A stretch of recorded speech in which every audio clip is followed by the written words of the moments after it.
তাজা বাতাস আপনার স্বাস্থ্যের জন্য অনেক উপকারী। তাজা বাতাস বলতে বাইরের বাতাসকে বোঝানো হয়। তাজা বাতাসে সাধারণ বাতাসের তুলনায় অক্সিজেনের মাত্রা বেশি থাকে, যা আপনার শরীরে অক্সিজেন সঞ্চালন উন্নত করে। বাইরের বাতাস আপনার উন্নত মেজাজ এবং মানসিক স্বাস্থ্য ভালো রাখে। তাজা বাতাস রোগ প্রতিরোধ ক্ষমতা বাড়ায়, মানুষের ইমিউন সিস্টেমকে শক্তিশালী করে। তাজা বাতাস রক্তকণিকার উৎপাদন বৃদ্ধি করে, শরীরে সংক্রমণের বিরুদ্ধে লড়াই করার ক্ষমতা উন্নত করে। তাজা বাতাসে শ্বাস নিলে আপনার ফুসফুস পরিষ্কার করতে এবং শ্বাসযন্ত্রের কার্যকারিতা উন্নতি করে। এটি হাঁপানি এবং অ্যালার্জির মতো সমস্যাগুলির ঝুঁকি কমাতে পারে।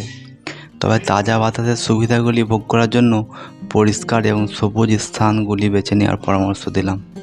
সবচেয়ে ভালো একদম ফ্রেশ বাতাস সকালবেলায় পাওয়া যায়, সূর্য ওঠার আগে। তাই শরীর ও মন ভালো রাখার জন্য সবুজ প্রকৃতির মাঝে বেশি থাকুন।